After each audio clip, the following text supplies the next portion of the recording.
Hi, this is Florida Natural Farming at Frog Valley Tropical Fruit Farm. We're organic certified, biodynamic certified, rare tropical fruit farm. I was a fruit tree hoarder and I grow organically, and I have been on this quest to find how to grow them here in Florida naturally and organically without watering them and using any fungicides, pesticides, or synthetic fertilizers, because people are destroying Florida quickly, and it's because of these pollutants that people use to grow their plants. So I've been kind of like bored with the planting the tropical fruit trees, and so I have because I'm like a plant hoarder, so I've hoarded heliconias, I hoarded encephalardas, I hoarded diones, I hoarded all these plants, and I recently discovered the rare aroids, so the philodendrons. So I just got these new ones from my last video, and this is Philodendron esmeraldense. This is Philodendron ornatum, CF. This is Philodendron Plowmanii. This is the new leaf. It has a beautiful petiole. It's got silver on the leaves. And this is Philodendron sodiroi. And these plants came from the regions where my favorite tropical fruit trees, the achacha and some of the new world garcinias, come from. And so what a great understory plant to replace the grass once the trees get so big, and the shade, the grass and the weeds, the native grass and weeds, once the trees get so big that I need to have something else growing in there. So I just love large tropical foliage, and last year I bought myself a node cutting of the Monstera deliciosa albo, and here it is, and it's got some white on it coming out, and it grew. It's like this long. I was embarrassed to buy it. It was like $150. You can get them for $80 now. Prices come down. This is Philodendron ornatum.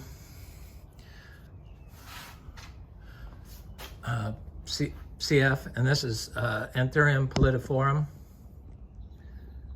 The leaves get like super long on these things, and on this Anthurium cupulispathum, the leaves get like 8 feet, and they have this huge U shape, like ear. They have ears, and so these are all like tiny little representatives of these rare aroids that are plants that grow in the forest where these tropical fruit trees that I love grow from. So what a great understory plant. But so I'm like looking at all these YouTube videos and looking for information, and everyone uses them as house plants. They hoard them as house plants, and they got really expensive. And I see they make great house plants, but they all grow them with chemicals. And I found one person in Florida, a YouTuber, that grows them outside and uses like black cow manure they buy at Home Depot probably. But I don't, that's not organic. You can't use that input as organic. I know that. So I'm a little bit more meticulous about but I was very impressed that she was pushing cow manure to grow aroids. And of course, cow manure is the go-to to grow plants. That's just, you grow plants in cow manure. They like it. So these rare aroids, they have something in them that's toxic to pets and humans called calcium oxide. And they're little crystals that form inside the plants. They're biominerals. And it turns out that the fungi, there's native fungi in the soil that alocasias and calocasias can have calcium oxide in them also. Seems to be a lot of the plants that I collect have that. I imagine this costas have it in there. Seems to be the big waxy leaf stuff has more. Probably this heliconia have a little bit in it. But so the calcium oxide is a biomineral that is responsible for your plant's homeostasis, so your plant's ability to function normally. And it turns out there's a whole group of fungi that live in the soil of forests, in oak forests and hardwood forests, like we have here, that can take calcium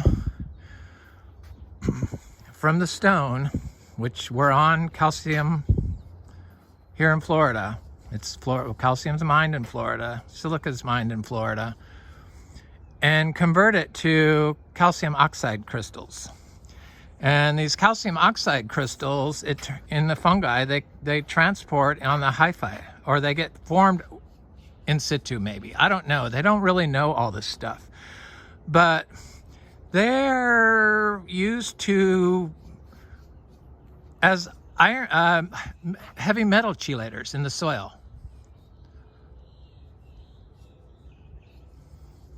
So they break down or they form these biominerals, and they're needed.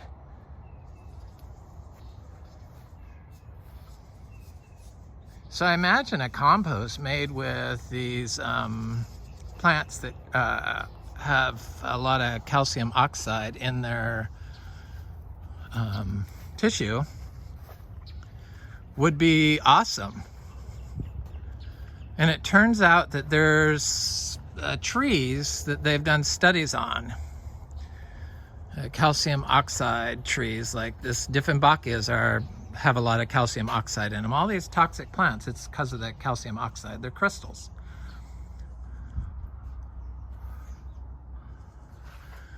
So there's this process that happens called the Oxilate Carbonate Pathway.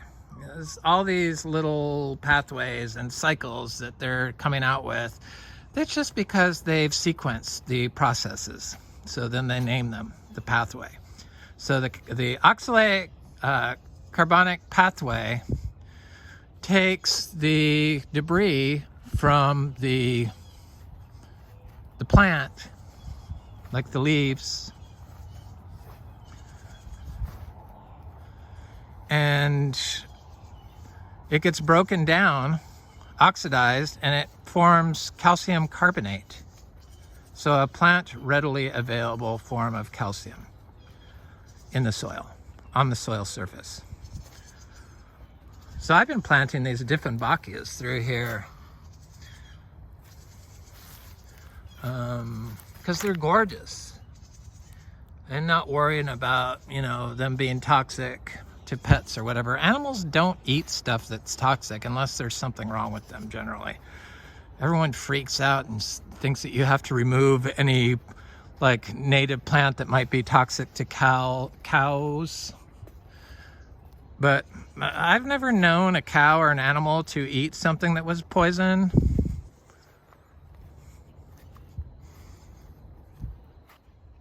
Maybe on accident, that something got in the water or something like that, but my little cows, they ignore the toxic plants that I've seen in our pastures that the cow people tell you to get rid of. So the calcium carbonic pathway, those little plants make calcium oxide that when it breaks down, when it drops off the plant and gets broken down, forms calcium carbonate, which is a plant soluble form of calcium, a plant absorbing form of calcium. This one's a little complicated, and I'm trying to rattle it all around in my head. And it's amazing, all this stuff that people don't know. So in Florida, because they use salts like people use, synthetic fertilizers, so they have to use calcium to fix the acidification caused by the salt-based fertilizers. to fix the pH. So if you're using all those fertilizers, your plant's homeostasis, so it's your plant's natural ability to function normally is jeopardized. And that's why you get disease and pests. So they believe that these calcium oxide crystals can be can trigger an immune response in a healthy plant against pests. So they're responsible for catalysts for triggering all the polyphenols and stuff.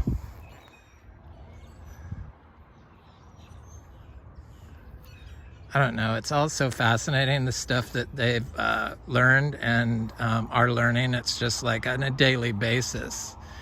And I'm so amazed by these philodendrons and anthuriums, how they can function like almost like the fungi.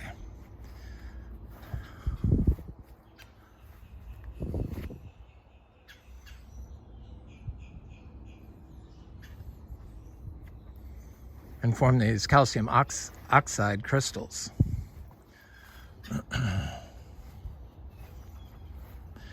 So these rare aroid people that grow them in hydroponic situations. And I've looked at all the videos, and and finally I found one, and it was on of all things, a Spiritus Sancti, Philodendron Spiritus Sancti propagator, probably down in Brazil.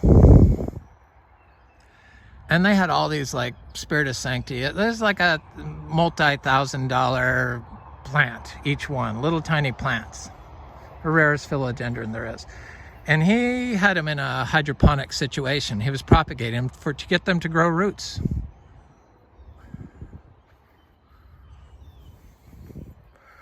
But he said this is a temporary thing. Once they're in a permanent situation, you want to change the medium. So he didn't say what to do, but I'm sure it was make them more natural, like a humus, natural, organic situation. But they use all these fungicides in these nurseries, and people take that into their house, and then they'll flush all the stuff down the drain when they, change the water out and everything. And that's what's causing all this pollution. It's all the individuals that don't really know better that are destroying the health of their plant with their practices.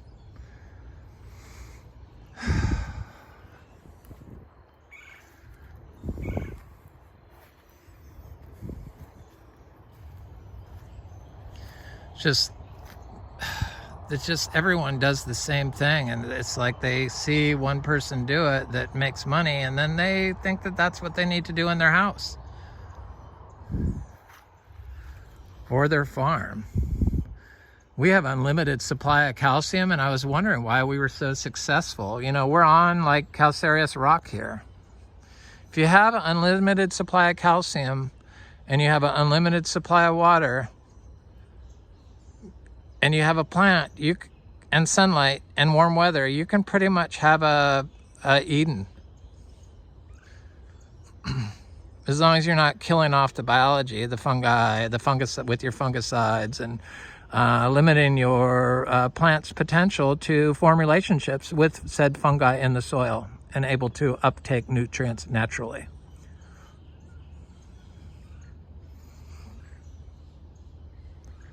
Saw this calcium in the soil, and I knew that there was a huge fungal population here, and the pine trees and the ectomycorrhizal fungi that form calcium oxide crystals. They figured they'd take it from the rock, and they're able to form potassium. Supplement potassium in low potassium situations.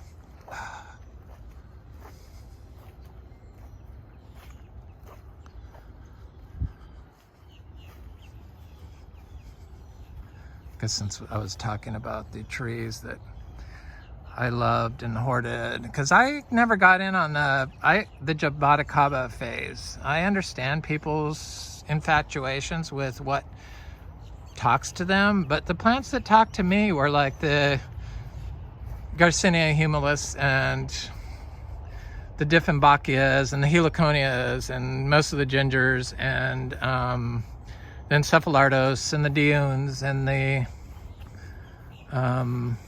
some palms, some other palms like the Licula palm.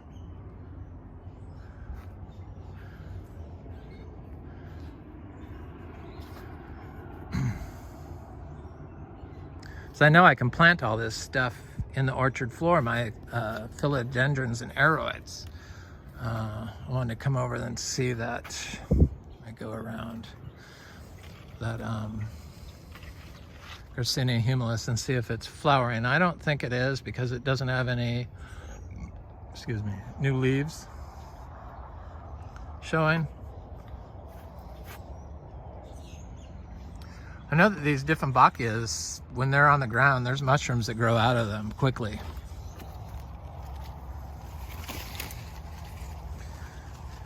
We just destroy all these biological processes with our practices, whether it's in your house or in your farm.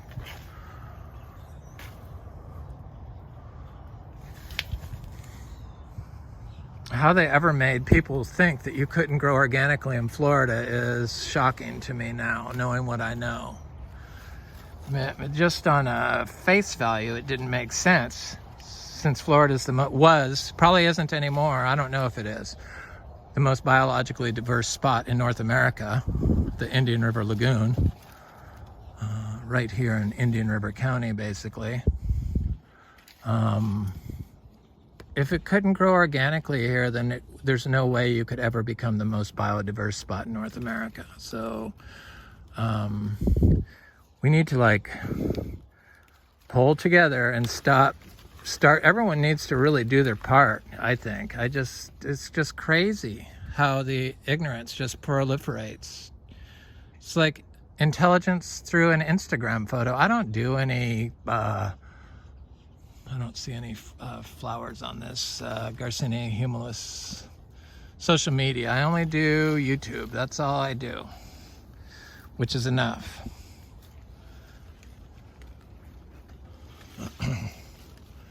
And I'm kind of glad that it's like not that many people watch my channel, because it really makes me nervous. It really, like, it does not upset me. It's like the going rate for the, you know, people that read or watch the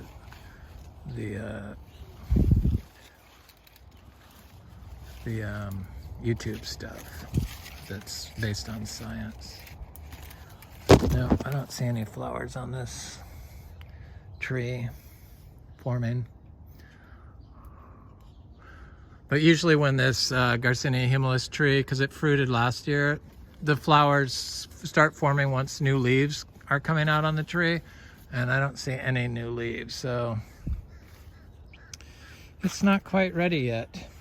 So we have this, people freak out because I plant all my rare tropical fruit trees because I like to grow them from seed and then right in the ground. So here's a Annona, a rare Annona, the beach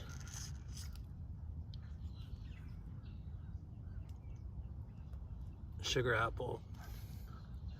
I forget the other part of the name.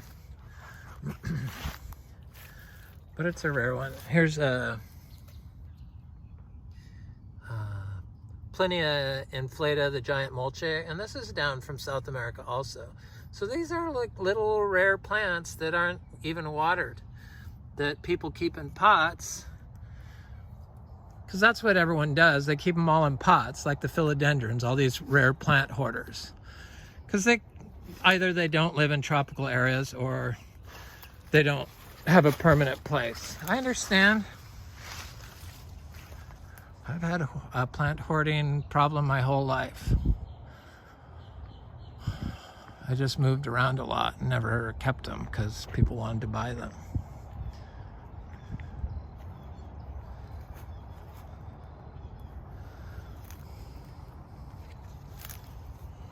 So all these rush to kill the ants and kill the fungi, and in the meantime you're killing all the other ants and all the other bugs and all the other fungi.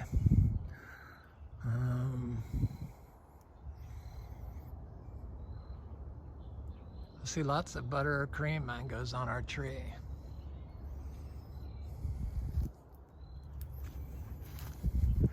So yeah, there's rare aroids. Once this is like all 100% shade, I'm sure we'll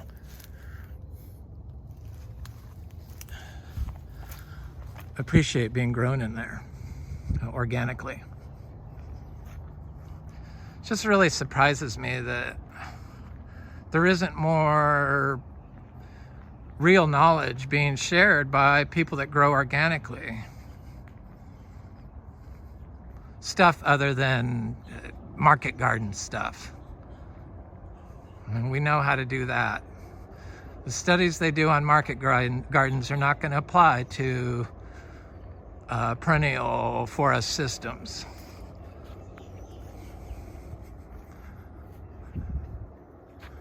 Yep, we got lots of mangoes.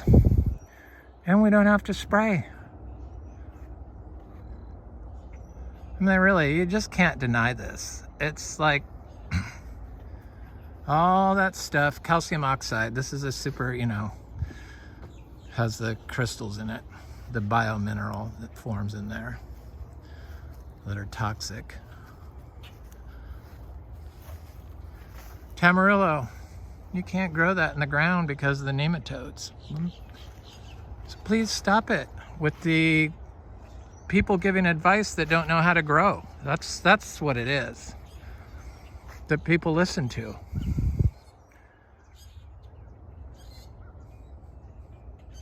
I mean, they said you can't use the #1 authority on growing mangoes on the most popular mango station in Florida. Used to say, I don't think they do anymore because I called them on it so many times. Can't grow compost. You can't use compost with mangoes in Florida.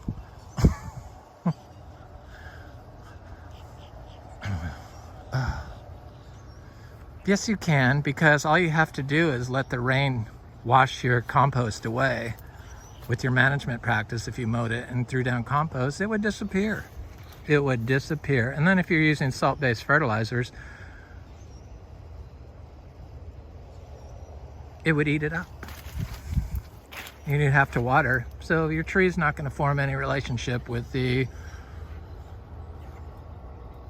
fungi in the soil and the bacteria.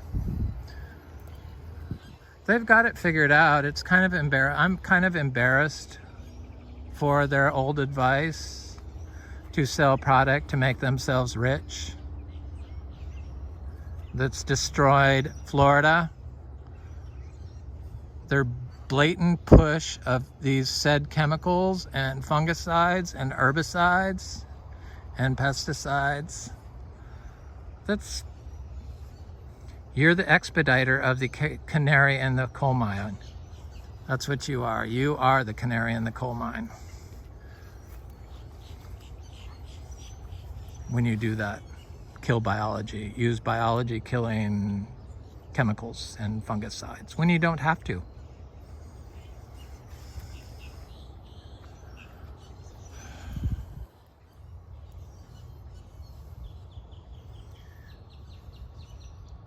Yep, the mango people are quite happy. Cool, wet weather, perfect conditions for powdery mildew, but oh my God, we have none.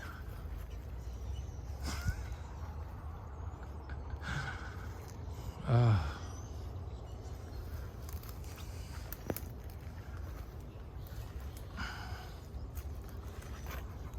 want to get over here and look at this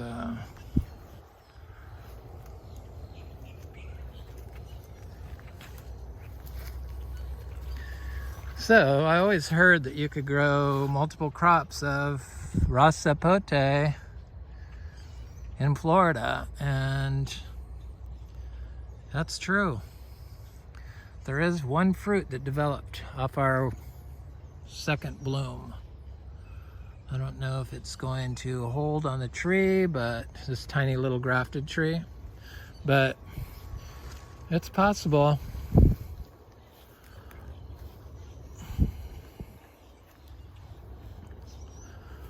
I don't know how these sugar apples are gonna do once this big ingot tree gets any bigger. I guess I could chop it back.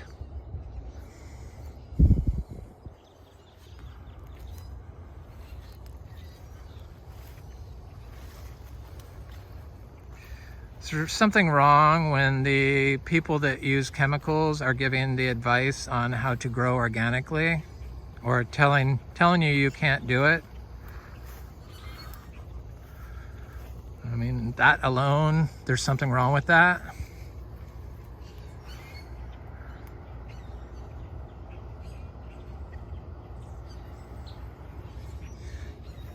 Your use of inputs, choice of inputs, is going to keep your tree from, or plant from being able to withstand pest pressures. Something that philodendron probably come by naturally with all their calcium oxide, which trigger an immune response in the plant to ward off pests. I don't know. It is very frustrating that people just don't take any accountability and figure out how to grow stuff that's good for the plant and good for the planet and good for your health. And if you have these philodendrons and stuff inside, you better be sure that the gas they release can be improved with organic growing methods. This nitric oxide is very good for some things. Plants release it. There's all kinds of stuff that they release, but when you're feeding your plant chemicals and fungicides and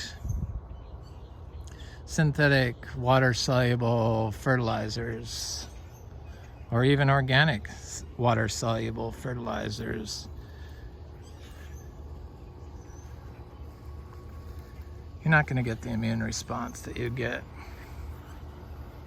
if you're growing your plant organically. In Florida, it's really embarrassingly easy to grow organically.